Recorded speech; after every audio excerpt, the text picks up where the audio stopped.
बात हुई है, जो कोर्ट प्रोसीडिंग का हवाल है और केसेस के हवाले से अभी ब्रीफिंग सलमान सफदर साहब देंगे। जो खान साहब के साथ मीटिंग हुई उसमें खान साहब ने सबसे पहले तो अपनी कौम को मुबारकबाद पेश की है। उन्होंने कहा है कि कौम वाकई जो है ना जमहूरियत के साथ खड़ी हुई और नज़रिए के साथ खड़ी हुई, और जिस तरह से खान साहब ने ग़ुलामी नामंजूर का नारा दिया था वो नारा अमली तौर पे उसे अमली जामा इस कौम ने पहनाया। जिस तरह से औरतें निकली, बुज़ुर्ग हमारे निकले और शहरी, तमाम शहरी निकले वोट, और जिस तरह से जिस अंदाज में वोट कास्ट किया गया पीटीआई की फेवर में वो अनप्रेसिडेंटेड था। ये 1970 वाले इलेक्शन की भी उसको क्रॉस कर गया है और इस पर उन्होंने बार बार रिपीटेडली मुबारकबाद कौम को पेश की।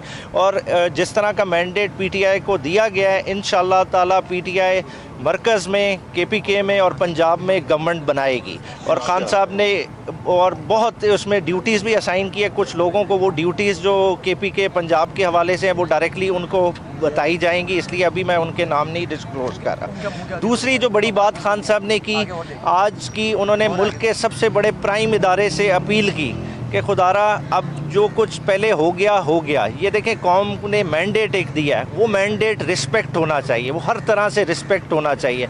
कौम के मैंडेट के साथ जो 9 फरवरी के बाद हो रहा है वो नहीं होना चाहिए किसी तरह से भी, क्योंकि ये कौम को फर्दर एलिनेट कर देगा, कौम में इदारे और कौम के दरमियान दूरियां पैदा करेगा। तो ऐसा बिल्कुल भी नहीं होना चाहिए। और साथ ही साथ जिन हलकों में रातों रात 9 मई से रिज़ल्ट बदले गए हैं और बदले जा रहे हैं, खान साहब की उन हलकों की आवाम से और कैंडिडेट से पुरजोर अपील है कि कल दोपहर को वो निकलें और भरपूर प्रोटेस्ट करेंगे। वो थ्रू आउट पाकिस्तान उन हलकों में जहाँ जहाँ ये धांधली के वाक़यात रूनुमा हुए हैं, और इन पे भरपूर तरह से जो है ना इसका इजहार किया जाएगा और अदालती तरह से भी फॉलो अप किया जाएगा। और ये एहतजाज पुरअमन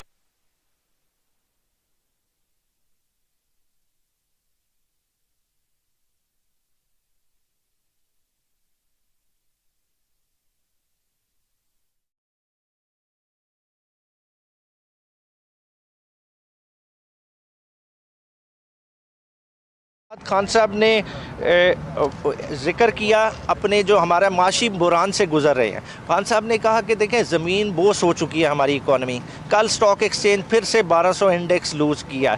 ये क्राइसिस हम घुटने लग चुके हैं। इस वक्त पॉलिटिकल अनसर्टेनिटी हमें किसी तरह से, हमारा मुल्क मुतहम्मिल ही नहीं हो सकता। तो इस चीज़ पे हमें बड़ा ही बखूबी गौर करना पड़ेगा। अगर हम इस तरह से चलाएँगे तो पाकिस्तान के लिए इर्रिपेरेबल डैमेज होने जा रहा है। तो खुदारा इस चीज़ पर तमाम लोग करें, गौर व फिक्र करें और पाकिस्तान को उस तरफ ना लेके जाएं। साथ ही साथ इस अमल में देखें, हमने एक शख्स को बिठाने के लिए अपने तमाम इदारों को कमज़ोर कर दिया है, चाहे वो नैब हो, चाहे FI हो। पुलिस को जिस तरह से इस्तेमाल किया, अगेंस्ट देयर विल इस्तेमाल किया।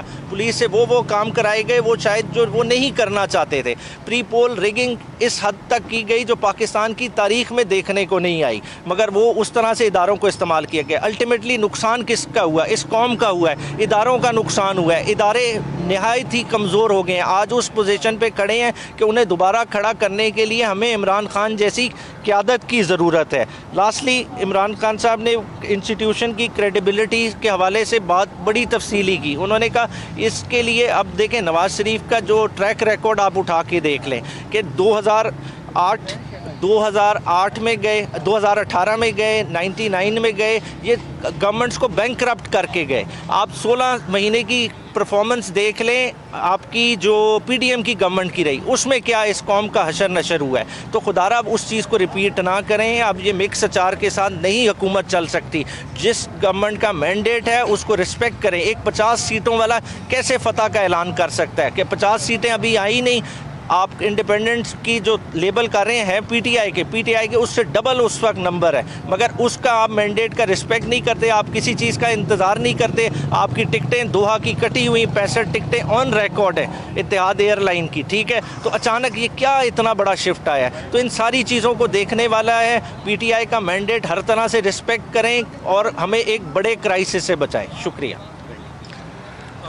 आज एक सवाल बताइएगा, कल मियां नवाज शरीफ ने खिताब किया और उन्होंने हुकूमत बनाने का ऐलान किया है, उस पर कोई बात नहीं खान साहब? जी, वो यही उन्होंने कहा कि 50 सीटों पे कोई कैसे ऐलान कर सकता है।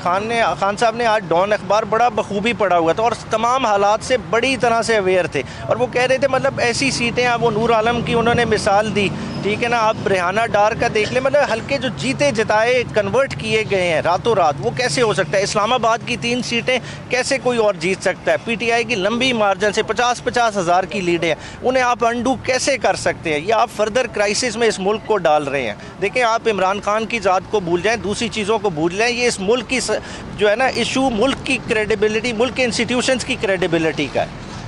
अच्छा, ये बताइएगा प्लीज़ कि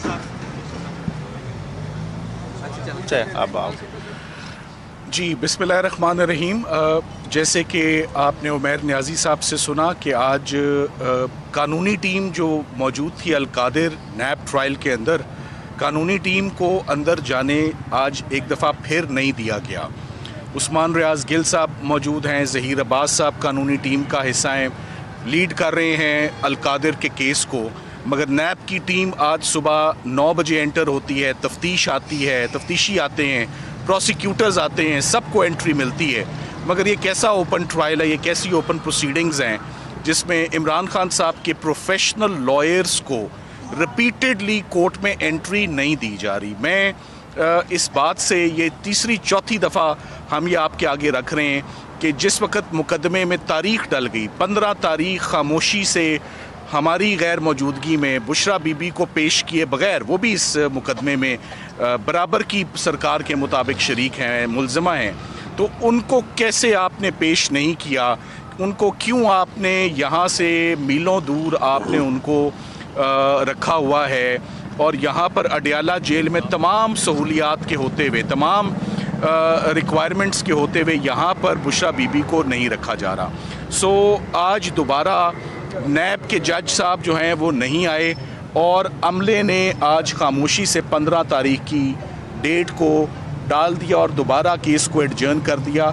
ये लीगल टीम उनकी खड़ी रही 3 घंटे, और 3 घंटे की बदस्तूर डिलिबरेशंस के बाद, रिपीटेड रिक्वेस्ट के बाद और एक फॉर्मल एप्लीकेशन के बाद कि कानूनी टीम का इमरान खान साहब से मिलना बहुत ज़रूरी है, तो पता नहीं क्यों, किन वजूहात पर आज कानूनी टीम को इमरान खान साहब से मिलने नहीं दिया जा रहा था। मगर मुझे इमरान खान साहब से मिल के सबसे पहले तो ये खुशी हुई कि मुझे लग रहा था कि वो ताज़ा जिम करके और एक्सरसाइज करके और नहा के आ रहे थे, बड़े फ्रेश थे, बड़े अच्छे मूड में थे। और सबसे जो इम्प्रेसिव बात थी, he was very well informed. He exactly nose what is going on, he exactly knows how the elections took place. उन्होंने इलेक्शंस के हवाले से बड़ी तफसीली हदायत उमैर न्याजी साहब को दी, जो उन्होंने आपसे शेयर की, कुछ उनके मैसेजेस थे वो दिए।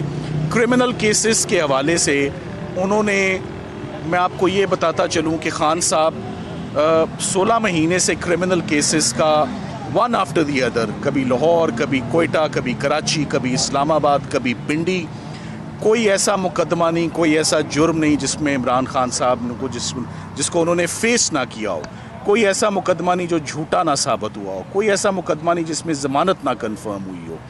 सो आज दिन तक मैं उनको इस बात की खराज तहसीन पेश करता हूँ कि आज खान साहब को 5-6 माह हो गए हैं जेल में। उन्होंने किसी एक दिन मुझसे नहीं पूछा कि मैं अक गया हूँ या थक गया हूँ या मुझे किस दिन बाहर निकालोगे। So hats off to him कि वो अपने उसी मजबूती से वो खड़े हैं। उन्होंने किसी दिन लीगल टीम को प्रेशराइज़ नहीं किया कि मेरे बाहर निकलने में कितने दिन हैं। अलबत्ता हम अब ये ज़रूर समझते हैं कि इन मुकदमों का एक एंड होना चाहिए, इनका एक लॉजिकल कंक्लूजन होना चाहिए, और अब दिन आ गए हैं कि इमरान खान साहब को इन तमाम मुकदमों और इनकी भंवर से बाहर निकल के वापस अपनी आवाम में उनको आना चाहिए। इलेक्शंस आपके सामने हैं, वो आपने देख लिए हैं। लीगल केसेस मेरे सामने हैं, वो सारे के सारे खोखले हैं, सारे बेबुनियाद हैं, सारे रेत का पहाड़ हैं, एक हवा के झोंके से सारे गिरने वाले केसेस हैं। वो गलत जुमला नहीं बोला कि 10 सेकंड और 14 सेकंड में क्रिमिनल केसेस ख़त्म होंगे। आप इन केसेस को शुरू तो करने दें। उन्होंने जाते जाते मुझे ये ज़रूर कहा कि मेरी अपील्स तोशाखाना में, साइफ़र में और इद्दत के केस में जल्द अज जल्द वो अपीलें लगाएं। अब तो आप chief justice Islamabad high court को आप मेरे बिहाफ पर कह सकते हैं कि इलेक्शंस भी हो गए हैं, अब तो मेरी अपीलें लगाई जाएं और अपीलें जो हैं वो सुनी जाएं। जितने भी आज दिन तक कानूनी मुकदमात इमरान खान साहब ने फेस किए हैं, मैं ये आज बात ज़रूर कहना चाहूँगा, 3 ऐसे मुकदमात थे जिसमें मैंने, वैसे तो हर क्रिमिनल केस में ही जो मुकदमा फेस कर रहा होता है उसको तकलीफ़ होती है, मगर 3 ऐसे मुकदमे मैंने देखे जिसमें उनको दिली दुख हुआ। पहला मुकदमा था ज़िल्ले शाह का। ज़िल्ले शाह का जो मर्डर हुआ और उसका ज़िम्मेदार इमरान खान साहब को ठहराया, मैंने उनको ज़्यादा हर्ट पाया। दूसरा क्रिमिनल केस जिस पे मैंने उनको बहुत रिएक्ट करते देखा वो करप्शन चार्जेस थे। उन्होंने कहा ये काम मैंने ज़िंदगी में कभी नहीं किया करप्शन का, अल-कादिर के हवाले से और तोशा खाना के हवाले से कि I am not a corrupt person, so I saw him reacting. The third case जिस पे उनको बहुत दुख है, ना सिर्फ उनको दुख है, हम सबको ही दुख है, हमें भी दुख है कि ये इद्दत और निकाह वाला जो केस था, इसे हम कहते हैं below the belt. Below the belt जाके ये केसेस चलाना, ये प्राइवेट मामला थे, ये डोमेस्टिक इश्यूज़ हैं, ये इस लेवल पे हाईलाइट नहीं होने चाहिए थे। और इस लेवल की क्रॉस एग्जामिनेशन और इस लेवल का एविडेंस कोर्ट में झूठा प्रेजेंट करना, इवेंचुअली इन सारे केसेस का क्या अंजाम होना है आपको मालूम है। It's only a matter of when. But इद्दत का केस तीसरा केस था जिस पे खान साहब बहुत अफसरदा थे कि ये नौबत यहाँ तक आ गई है। उन्होंने एंड में ये ज़रूर कहा कि बुशरा बीबी को क्यों उधर बंद कमरे में तारीकी में उनकी खिड़कियाँ बंद करके उनको वहाँ पर टफ़ टाइम वहाँ पर दिया जा रहा है। वहाँ पर इर्द गिर्द कोई और ख़वातीन नहीं है, उनको अकेले वहाँ रखा जा रहा है। उनकी अपील है कि उनकी बेगम को, ना उनकी ख्वाहिश है इमरान खान साहब की, ना उनकी बेगम की ख्वाहिश है, ना उनके किसी वकील ने किसी जगह उनके बिहाफ पे कोई दरख्वास्त दी।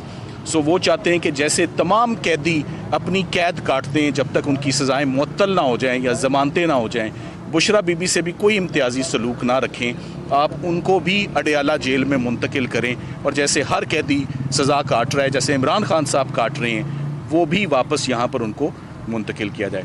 सो बहुत जल्द आप देखेंगे कि अगले 2-3 दिन में इमरान खान साहब की जितनी भी अपील्स हैं वो अपने फ़ाइनल मराहिल में हैं। फ़ाइनल मशावरत के बाद इमरान खान साहब की ज़मानत की एप्लीकेशंस भी इस्लामाबाद हाई कोर्ट में आएंगी और उनकी अपील्स भी फ़ाइल होंगी।